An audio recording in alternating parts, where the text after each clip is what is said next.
There's a lot of duty, there's a lot of protocol, there are a lot of expectations, but only one job: survive. And for 1,000+ years, no family has been better at surviving.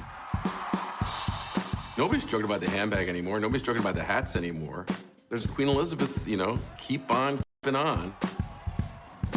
Oh, really? Please. Boo. The births and the marriages. The love stories when they flourish or when they fail. It's the greatest reality show in the world. Americans can't get enough of it. Unlike the Kardashians, this soap opera has got a heritage. They should be a little bit removed. That makes them special. But that doesn't mean that they should be untouchable. The royal family are changing with the times. You trace that all the way back to Princess Diana. There was something magic about Diana right from the start. People just fell in love with her. I think there was almost a worship for her. Women are generally not encouraged to be rebels. Traditionally, they're encouraged to be silent, just do what they are told. That, of course, was not Diana. She was the golden goose. To express its emotions. And there were scenes I'll never forget. And I gave it this big injection of star power, and then she lobbed a couple of grenades into it. There's no mistress in the fairy tale. This is where the fairy tale cracks and reality comes in. And everybody believed everything that Diana said, that Camilla had wrecked the marriage, destroyed Diana's happiness. The death of Diana, that was probably the lowest moment for Queen Elizabeth. The British public in London were just going crazy, going, you know, where is the Queen?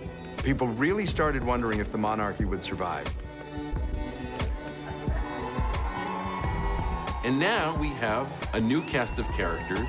There's been a reboot. And people are tuning in. And that tune-in equates to billions of dollars. William and Harry were famous since the day they were born. So they grew up in this reality that they couldn't get out of. I don't think I'd want Prince William because everything has to be perfect. Prince Harry knows he's not going to be the next king, so he can do what he wants. They are the future of this institution. The Queen is allowing the royal family to modernize and to rebrand, if you like. Even 10 years ago, if people had said, well, just wait till Harry comes along with a divorced American of mixed birth. Oh, no, that's not going to happen. When the engagement happened, there was this sort of outcry of racism. How much of a sense did you have, Meghan, of the enormity of what you were getting into? I did not have any understanding of just what it would be like. Brand, popular opinion, staying relevant, staying global is absolutely what the British royal family is about. Because, of course, if you lose that, then the British monarchy will fall. This is an institution that's got on the horizon a major brand crisis. And William and Harry are the best hope they have of surviving that crisis. These are icons. They want to be like them, they want to feel like them, they want to look like them. When Meghan Markle wears something, it sells out like this. This will be like one of the only ways that you can get a selfie with them, stand next to them, and see them in real life. So, well, real life. The British royal family are at the highest point they've been in many a long year. And programs like The Crown have brought a new generation to appreciate the royal family. There is something magic about royalty. It's really an American obsession with the Disney version of the monarchy. It's close enough that we can imagine maybe we could see ourselves in that world, but just out of reach so that we're always curious. Elizabeth has kept the crown viable going into the 21st century. That was by no means guaranteed. These are extraordinary scenes, and the crowd here along this stretch of the river are lining up 8 deep, and this basically goes on for 7 miles. The royal celebration underway across the pond this evening. 4 days of parties now marking Queen Elizabeth's Diamond Jubilee, 60 years on the throne. They carried the Queen on a tide of devotion, a monarch whose popularity, it seems, has never been greater. Certainly for someone of my generation, but I think younger generations too, it's very difficult to imagine Britain without Queen Elizabeth II. I've been with her all my life, and I've watched her all through everything, and I think she's amazing. She's done an incredible job. She's been our queen for 60 years, and I don't think we realise how much she is just absolutely loved. This is a woman who has literally seen every key figure of the second half of the 20th century. Queen Elizabeth oversees hundreds of charitable organizations. She's been at the heart of huge international political events and is probably the most politically accomplished person in the world.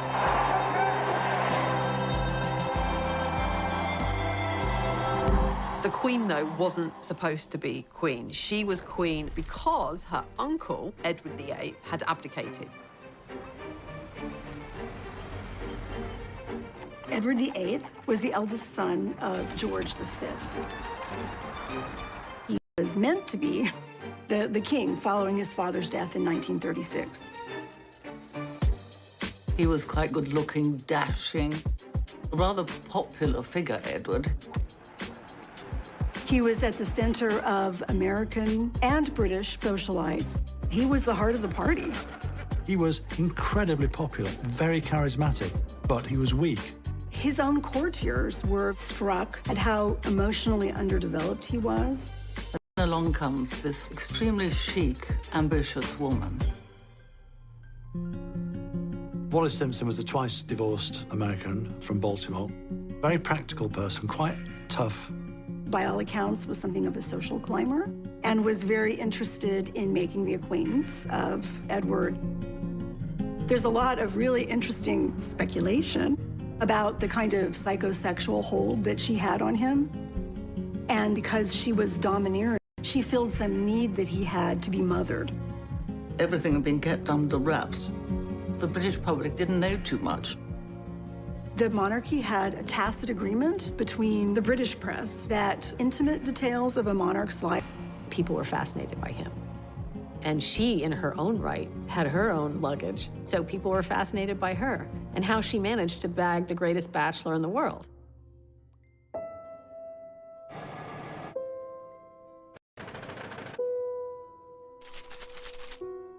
The American press had been obsessed with the idea that Edward VIII would marry an American woman. William Randolph Hearst did not like the British monarchy. He really made it a practice to encourage his reporters and photographers to seek out the private lives of the royal family.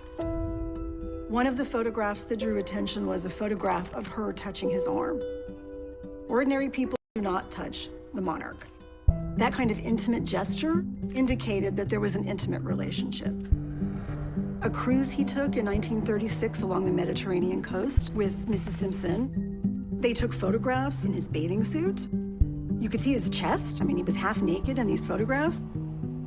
The public had never seen its monarch in a photograph in anything less than an utterly dignified manner. Edward VIII was one of the first victims of the paparazzi. It was becoming increasingly impossible to keep this secret from the British public. What was it? Hark the herald angels sing, Wallis Simpson's pinched our king. Something. An American divorcee was going to marry the King of England. This was the scandal of the century. It was the divorce bit that people objected to, not her. There was a real taboo about divorce. And so Edward had to choose the woman he loved or his country.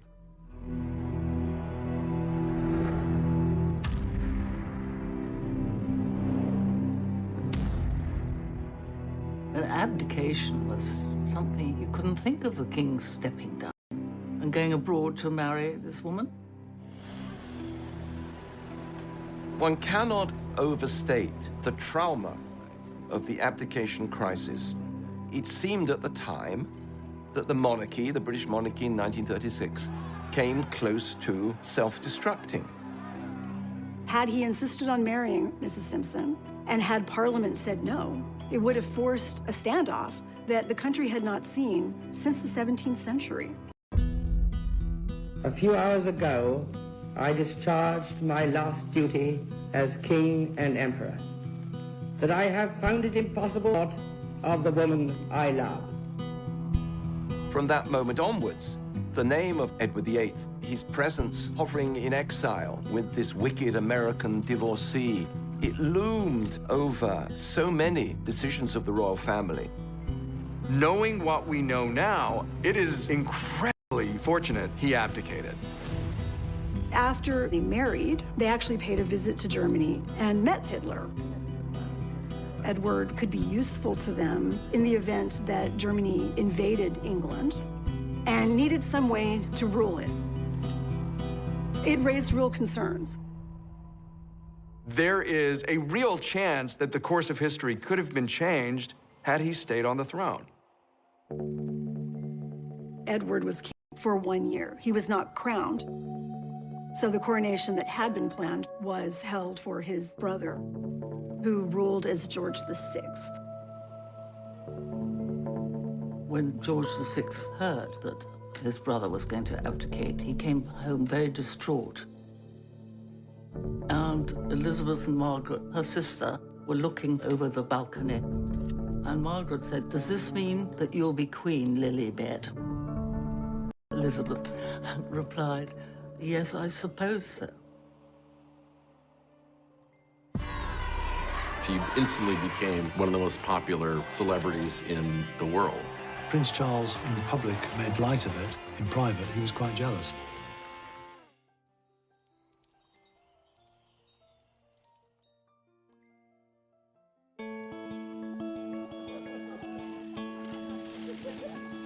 I wonder whether George has in any sense started realizing who he is and what one day he will become. Well, as far as we're concerned, within our sort of family unit, we are a normal family, you know. I love my children the same way any father does, and I hope George loves me the same way any son does to his father. There'll be a time and a place to bring George up and, you know, understand how he fits in the world. The people who are going to fascinate us going forward are going to be those children. Particularly George, he will become the King of England someday. You have a very clear line of succession, which is something, of course, the British monarchy is always concerned about. The 2013 Succession to the Crown Act made birth order the criteria for succession. It no longer made sense for males to take precedence over females. Had George VI had a boy, the boy would have become the heir presumptive. But because she was the eldest child and there were no boys,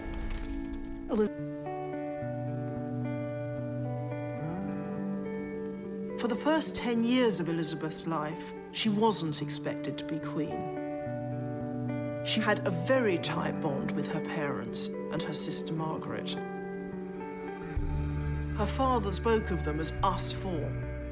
They were this enormously close and affectionate family unit. Elizabeth's father, George VI, was himself a very dutiful king. George VI and Queen Elizabeth were incredibly loved by the British public, largely because of the way they behaved during the Second World War. They refused to leave the country when the country was being bombed. The Queen was outspoken. She said, "The king will not leave, and if the king will not leave, I will not leave, and if I will not leave, children will not leave."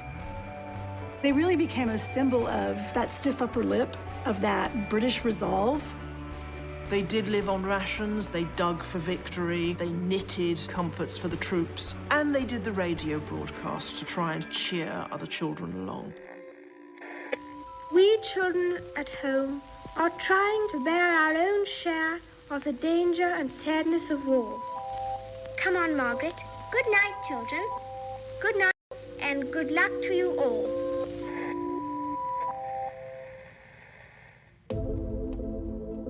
The war, in a way, gave Elizabeth a chance to be a bit more like other people. And it was Elizabeth herself who insisted that she should join the services and became a mechanic. That emphasis on middle-class morality and acting as a model for the nation is something she learned from her father. Throughout her life, she's tried to judge what was right and wrong, and her father had been very much the torch shiner into the dark space for her. And I think she's always used him as the template. I declare before you all that my whole life, whether it be long or short, shall be devoted to your service. When the Queen said, "My whole life I shall dedicate to your service," she really meant it. Something that has completely been at the centre of everything she's done. And before very long, she's fallen in love with a man that she absolutely adores, who she first laid eyes on when she was about 13. This very attractive naval officer, Prince Philip. She had this really wonderful complexion, startlingly pretty. It has been announced officially from Buckingham Palace that Her Royal Highness the Princess Elizabeth, Duchess of Edinburgh, was safely delivered of a prince at 9. The future was opening up. Certainly, Elizabeth did not expect to become monarch for a long time. But her father's health had been bad since the 1940s, and that wasn't something that was widely advertised. She certainly did not expect him to die while she was away on behalf of the crown.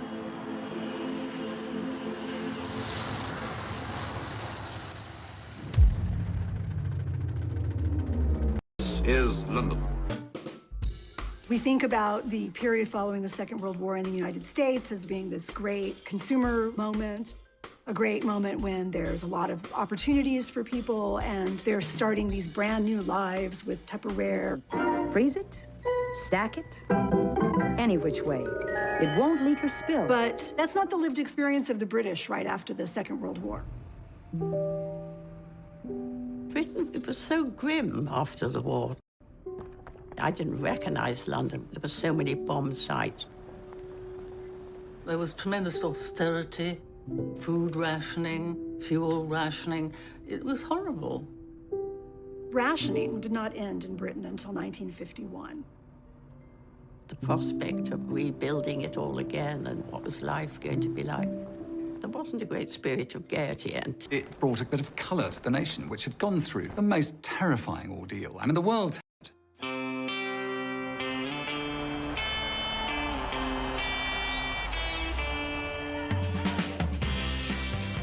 beautiful young queen, handsome prince. It was a whole new era. Here is the news. Mount Everest has been conquered by members of the British expedition.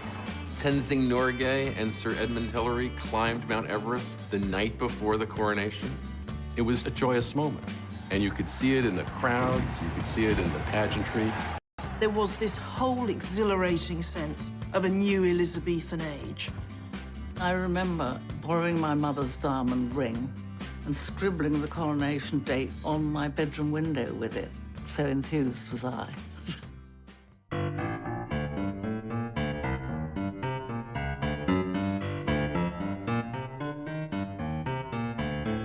Coronation happens once a reign, and as a royal ceremony, it does give you a sense of where monarchy is, where the state is, and where the people are at that time. All British institutions that have survived are the ones that have constantly reinvented themselves. The modernizing forces inside the royal family definitely came from Prince Philip's side. Prince Philip is really the brainchild behind the televising of Queen Elizabeth's coronation. Such a savvy decision. It's about including the public. It's about inviting the public into a ceremony that historically had been for the political elite. And it had the most enormous audience. Huge numbers of people bought these tiny little things, and they all gathered around it. We travelled 4 hours to the Oxford village where my grandmother lived to see the coronation on television. Yeah. I think it did a great deal for social cohesion. I think it did an enormous amount for the spread of the television medium. London, the morning of Tuesday, June the 2nd, the morning of Coronation Day.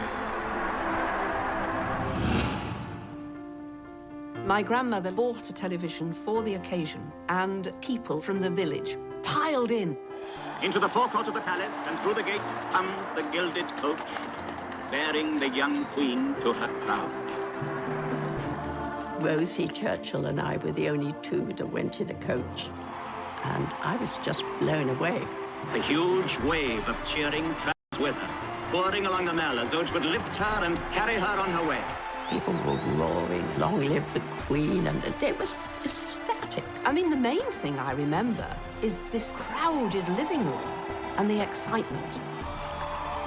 So, borne forward to the acclamation of her peoples, and took our places. She turned round with a beaming smile. "Ready, girls?" Madam, is your Majesty willing to take the oath? I am willing. The Queen was quite extraordinary. I couldn't understand how she could be so calm, completely unfazed by the whole thing. You only have to walk into Westminster Abbey and imagine all the balconies that get built for a coronation. All those eyes peering down. I should imagine the pressure was immense. The things which I have herewithal promised, I will perform and keep, so help me God. She never put her foot wrong the whole day, not one. The moment of the Queen's crowning is near at hand. The Archbishop raises it high in the sight of the people and reverently places it on the Queen's head. Her Majesty, Queen Elizabeth II, is crowned.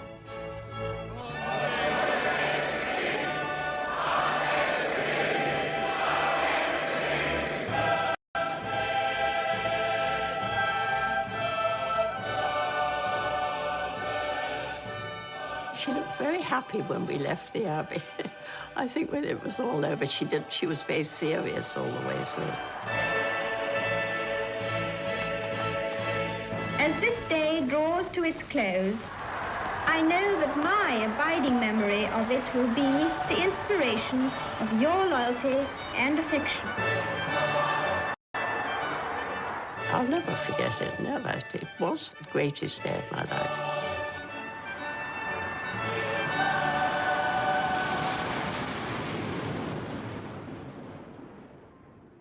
Queen who was going to have to do a major job, and she was dedicated to doing it. Whereas Princess Margaret could be more relaxed.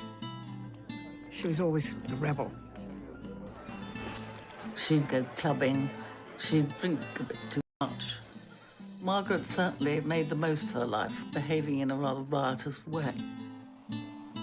She had wanted to marry her father's equerry, Group Captain Peter Townsend, but he had been divorced. For a royal princess to marry a divorced man would say to everybody, well, look, we can do it, so you can all do it. They didn't like that then.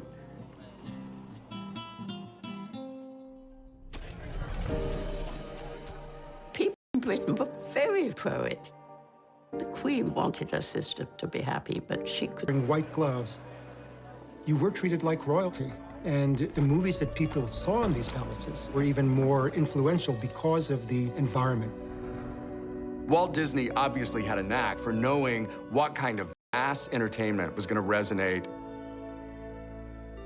He realized fairy tales and royalty were a gold mine. In movies like Cinderella or Snow White and the Seven Dwarfs, Disney was able to capture this idea of folklore, of what the people want. There's a princess phenomenon, let's call it the Disney effect, where there's so many stories that people grow up learning and seeing, and they see a person who they often aspire to be, right? That they see a person who knows who she is, a smart, self-confident woman who has done amazing things and finds some great life into the future. A Disney narrative lines really nicely with the royal family. As soon as movies became a big part of our lives in the first half of the 20th century, we started elevating movie stars to our own version of royalty. It's not like people weren't famous before. It's not like people weren't celebrities before. But when the movies were created, it was like being a queen or like being a king.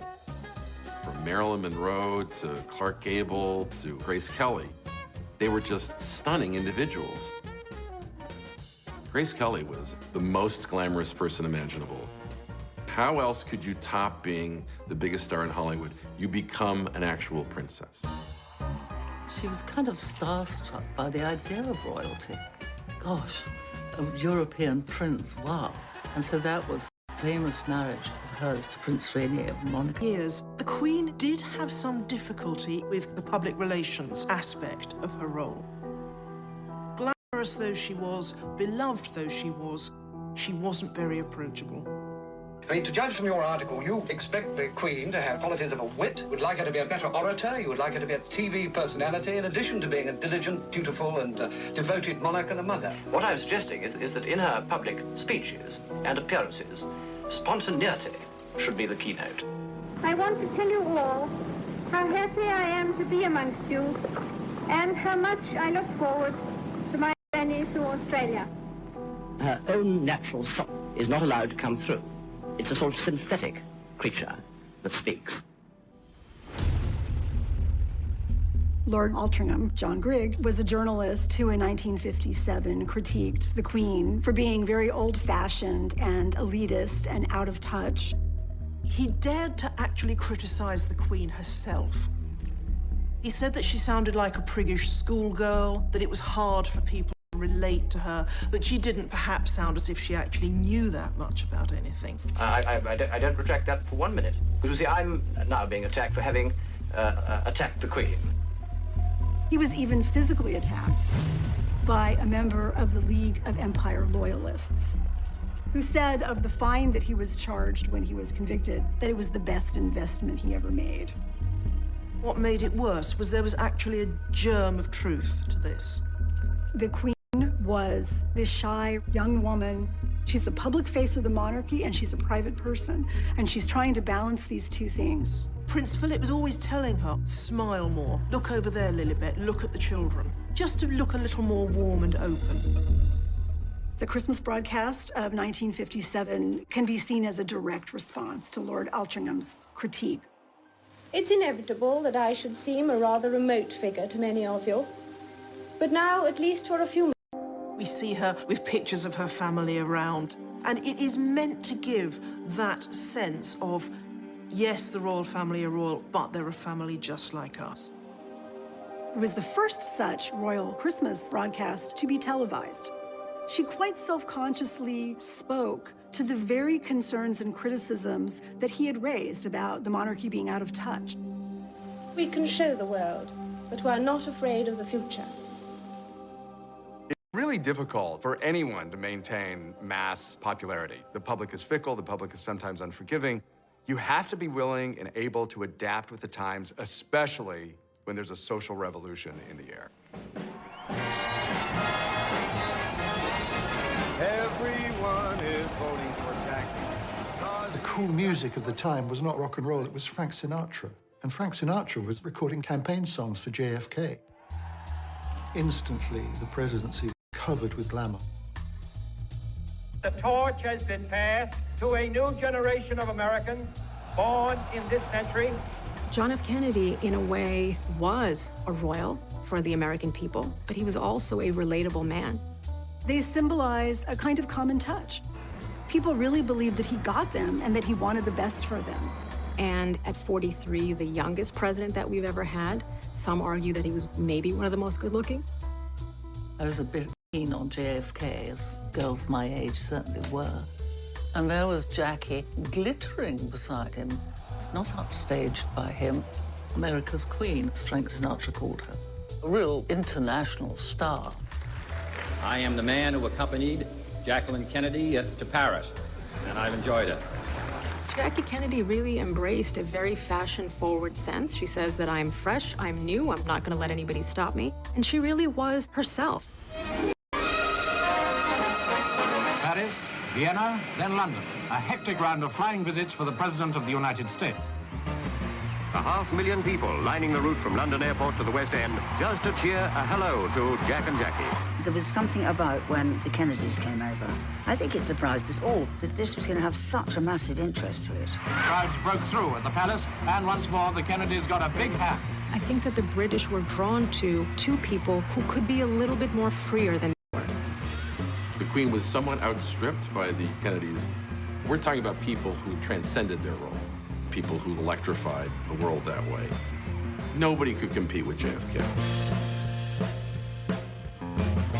The monarchy evolved with some kind of feeling for how successful the Kennedys had been. I can't believe that it wasn't in the back of their mind. Just to portray stability, portray the history of Britain. The royal family, who you might not really associate with the Beatles, they're a little stuffy, maybe. All of a sudden, the royal family is into the Beatles. It was only a matter of time before the Beatles made it. So came the summons to the palace. The news got round to the faithful that the world's #1 group were to be invested by Her Majesty with the most excellent order of the British Empire. The Beatles went to Buckingham Palace to receive an honour, a decoration. They were called members of the British Empire. I mean, everybody liked the Beatles. Everybody wanted a piece of that action. But the Beatles were big enough then that did more for the Queen's reputation than for the Beatles' reputation. It did not make the royals cooler. It just was an indication of what the royals needed to do to even stay in the conversation. It's the first time... Monarchy actually, in a very interesting way in the 1960s, tried to get out ahead of this notion that they were out of touch or they were unapproachable, and they worked with the BBC to create a documentary called The Royal Family. The salad is ready. The Royal Family film turned out to be a rebranding of the Royal Family. The camera crew followed the royal family for 18 months through all of their ordinary activities. So we see Prince Philip at Balmoral frying sausages at a barbecue. And we see the Queen sitting at the dinner table with her family, talking about her day. It is extremely difficult sometimes. So I said, what an extraordinary remark to make, very unkind about anybody.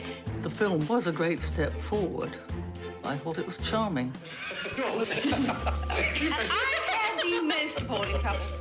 It's really a vehicle for us to see a little bit behind the scenes so that we can understand the monarchy as people like us.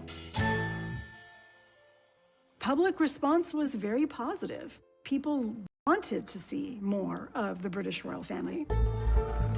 Come around this side. Although the documentary got enormous audiences in England and in America, on the Queen's orders, it was put away in a vault and has not been seen in its entirety since. They realized that if they did something like that too often, they would cheapen themselves, letting the magic seep out. Some people say that this was sort of opened the floodgates, and therefore after that all the sort of tabloid interest in them, and that they would want to know more and more and more. Let the public into yours. Congratulations! So we're looking at about 70, 80 years of the baby. So why not say, oh, where were you when the baby was born? I was right in the hospital. That's the feeling you can never buy. Princess Catherine has had a little boy. He weighs 8 pounds and 7 ounces, and we're all very happy. It's the moment so many royal watchers have been waiting for. According to tradition, the birth announcement was also posted on a bulletin board outside Buckingham Palace. As outside the palace, all-night crowds are rewarded by the bulletin announcing that Princess Elizabeth was safely delivered of a prince and that Her Royal Highness and her son are both doing well. One of the great features of the royal brand is that it's cyclical. The royal family is not only a lifelong reality show, it's a centuries-long reality show.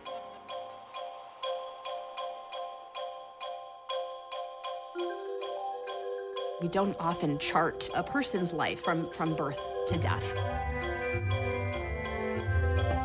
But with the advent of technologies, whether it was photography in the 19th century or television in the 20th, we have been able to follow members of the royal family at every step. Whether it's birth or the first days at kindergarten, this allows us to be invested in these individuals. A heavy program of official engagements prevents the Princess and the Duke from seeing their son as often as they wish.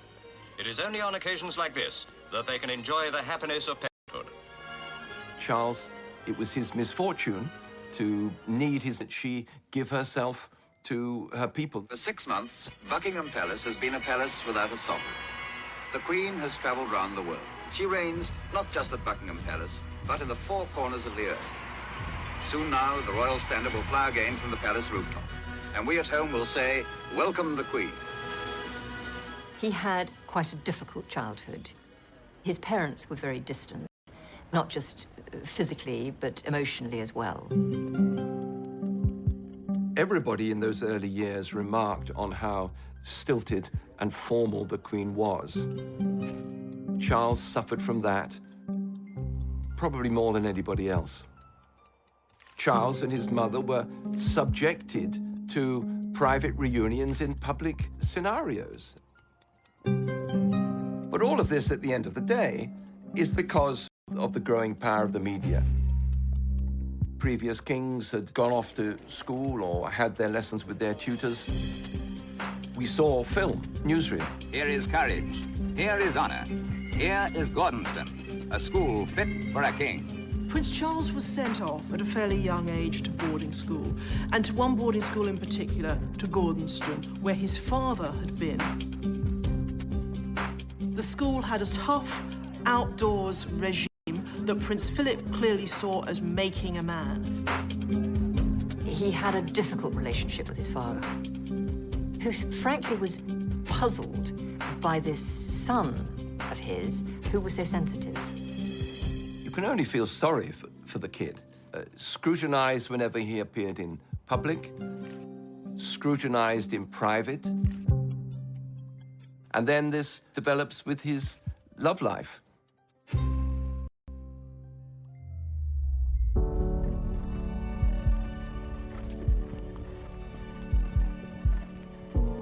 In the early 1970s, Prince Charles met Camilla Parker Bowles, and they were made for each other. There was a huge bond between Charles and Camilla from the start. Partly it's the things they shared, a love of the outdoors life, of horses, you know, no taste for the spotlight, for glamour. Partly it's the thing they didn't share, the thing she could give him, this jolly, breezy confidence. Camilla was not an aristocrat, and she had had previous boyfriends. She had a boyfriend when she met Charles.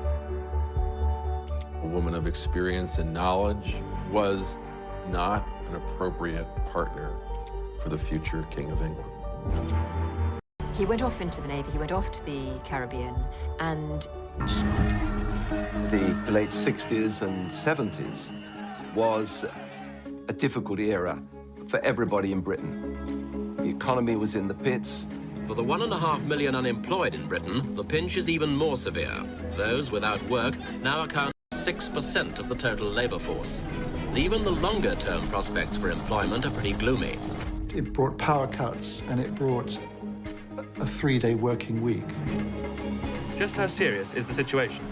2 out of 3 of the city's workers were working their first and last day this week. We had inflation rates of, over 20%. We had a society that, riddled with strikes,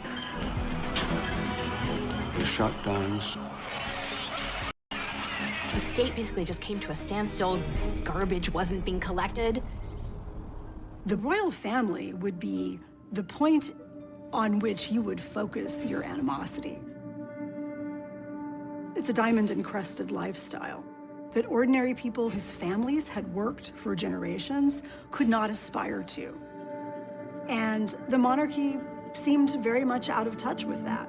The princess and her husband were guests of honor at a glittering ball. The princess was radiant, obviously enjoying herself. Charles, like his father, is a great sportsman and doesn't miss an opportunity to play polo. People were really struggling, and here we have a family that's living off the public. Our guest today on Meet the Press is His Royal Highness, Prince Phillips. The recent news dispatch from London and begins this way. Queen Elizabeth has not had a pay raise for nearly 18 years. A situation that none of her subjects, the working-class subjects, would tolerate for a moment. Then it goes on to detail the very high cost that the royal family must sustain on an allowance of $1,100,000 a year. Is that creating an awkward situation for us? Very. We go into the red over the next year. We never quite know with Prince Philip when he's joking and when he's really making a mistake. Well, you've had to close down certain large houses, haven't you? No, not altogether. We've closed down what we're interested. We had a small... He said that, goodness, yes, he might have to give up polo. It really didn't go down too well. That was exactly the feeling, that the royals were infinitely overprivileged. I wanted to do something for me. Because look at me now. I'm nothing. It's a rich man's budget, that's all I can say. Make no mistake about this. The ordinary working people are not being hoodwinked at this one. The 70s, I think royals in general found that they hit a kind of rut of irrelevance in the culture. And then, you know, there was Queen Elizabeth keeping on. London celebrates a once-in-a-lifetime spectacle not to be missed. Queen Elizabeth's Silver Jubilee. 35 eventful and glorious years. Queen Elizabeth II, long may she reign. For one brief moment, the Jubilee seemed to unite the divided nation under one flag. The Queen, the head of state, is a focus of unity, which transcends any political division. In America, the president is the head of state and at the same time the head of government. In the British system, the head of state and the head of government are two separate entities. Every week in Britain, the prime ministers from Churchill right through to the current British prime minister meets with the Queen. She can't express opinions, but she can ask good questions. The monarch works to advise, to encourage, to serve the nation and the government. When I was 21, I pledged my life to the service of our people, and I asked for God's help to make good that vow. I do not regret nor retract one word of it.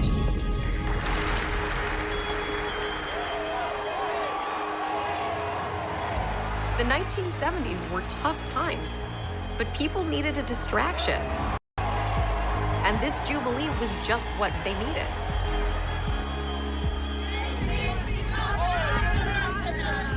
Join in the spirit, the good old British spirit.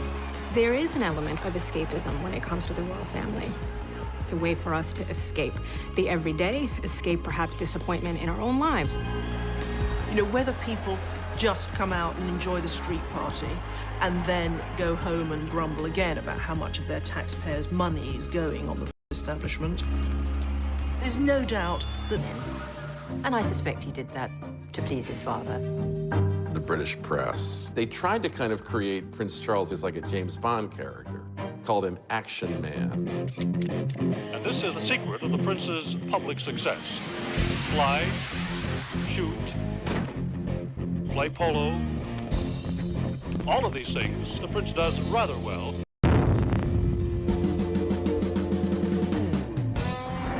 Gunnery practice is all part of the schedule. He gave an excellent display with a 20mm Oerlikon gun. He did everything that other recruits were asked to do, but which actually were quite dangerous. He did not want to be wrapped in cotton wool. His 9 months is an intensive period of training where he'll be given an insight into all departments. There are no fundamental differences between the prince's training from that of other sub-lieutenants. He's always pushed himself to the limit. Because being famous for having done nothing very important is a difficult thing to live with. He had a real need to prove himself, to do something real. His time in the armed forces, in the Navy, was an opportunity to do that. If later on I'm to be associated with all three services, it'd be a very good idea to do an attachment with each one. I think it gives one a very useful experience of responsibility and discipline. On paper, he may have been the world's most eligible bachelor. You know, helicopters, in a variety of uniforms, looking good, looking a bit more glamorous. But pressure to marry, it was time.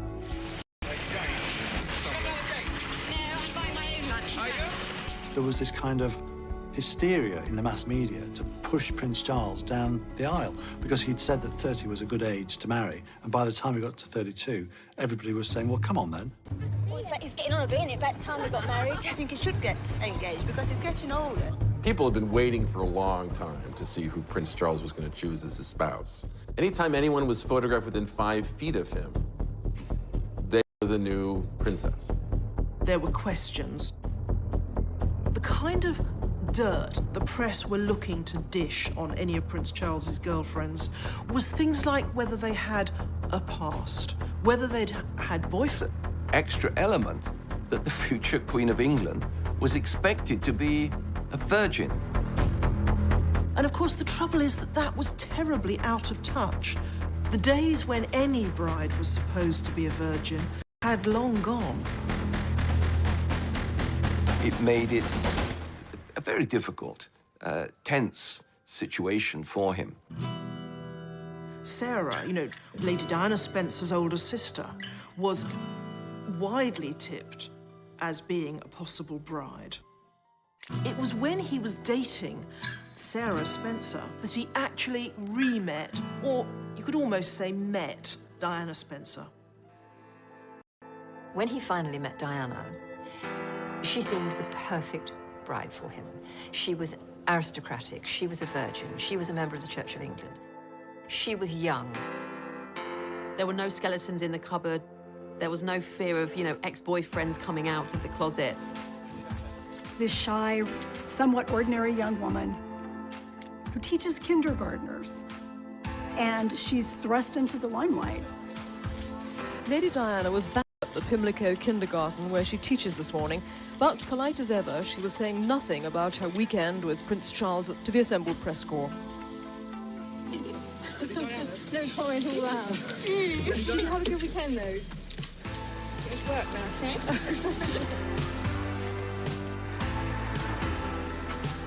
There was something magic about Diana right from the start.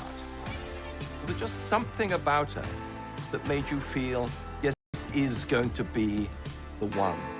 Is there any possibility of any announcement of your marriage in the near future? Can you tell me? Can you tell me if there's any possibility? I'm not going to say anything, Ray.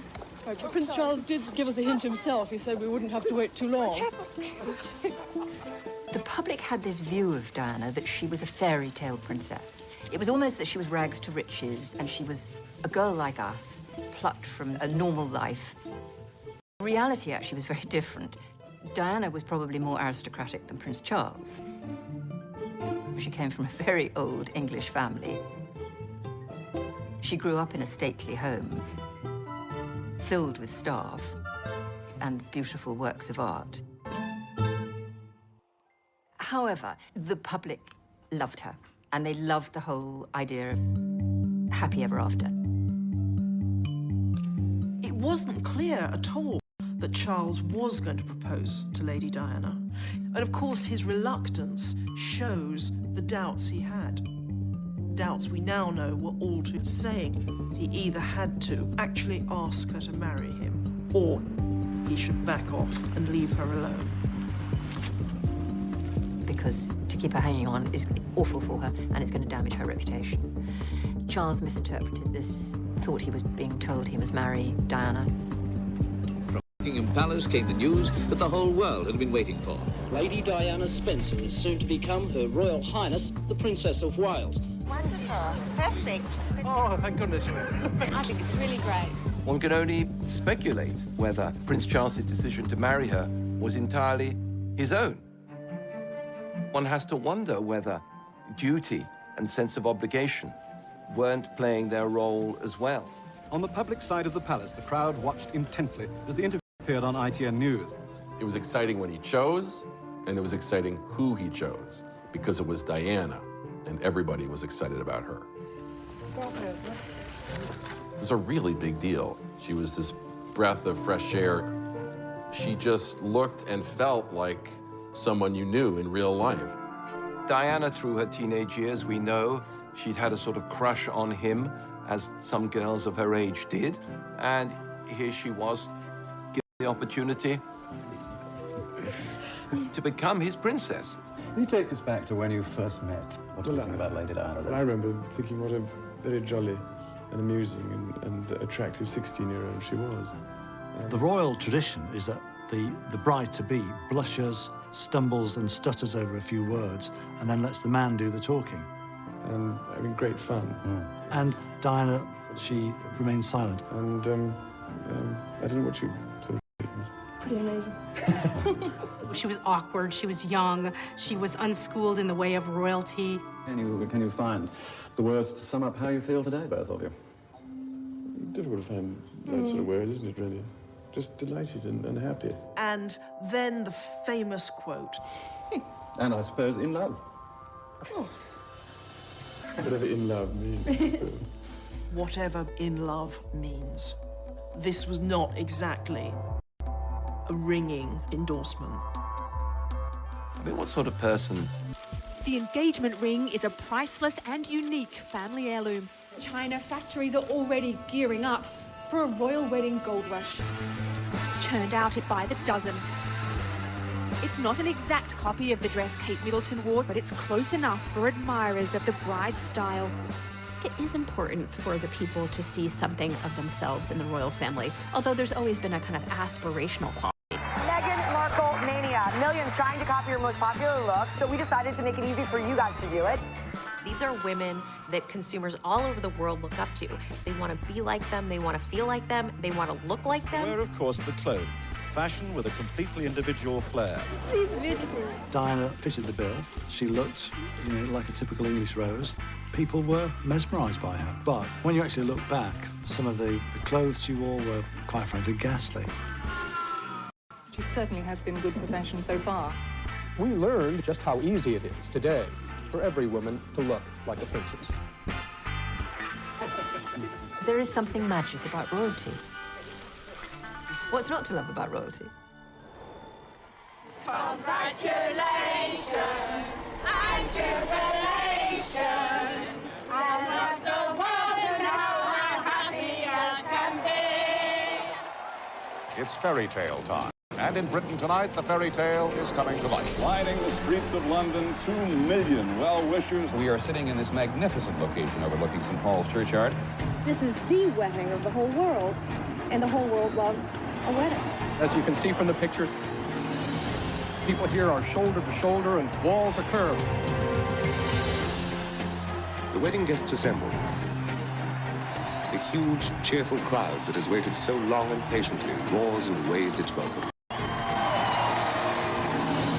Royal weddings and romances were part of popular culture all through the 20th century. But with the marriage of Charles and Diana, they take on a new dimension. The wedding will have an audience of more than 500 million people. That's a sixth of the world population. Quite simply, it's going to be the biggest television event ever. We'll be devoting as much time, if not more, to the wedding itself than we did to the inauguration of the President of the United States.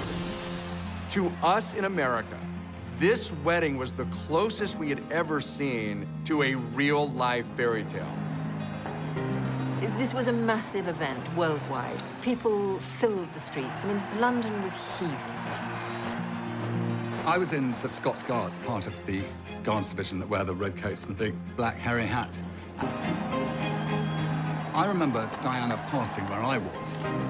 There was an almost overcooked sense of national anticipation. You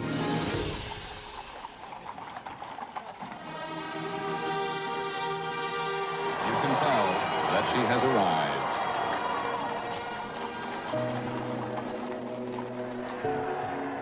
And here, our first glorious view of the bride. This is magnificent. I have never seen a train like this. Have you? I've never seen a royal wedding like this. The dress and all of the preparation, it was catnip to the world. It's a Cinderella story. And she does look like a fairy princess. She wanted it to be so special, and it is. What a day this must be for her, barely 20 years old. And by joining of hands, I pronounce that they be man and wife together, in the name of the Father, and of the Son, and of the Holy Ghost. Amen. So London now sees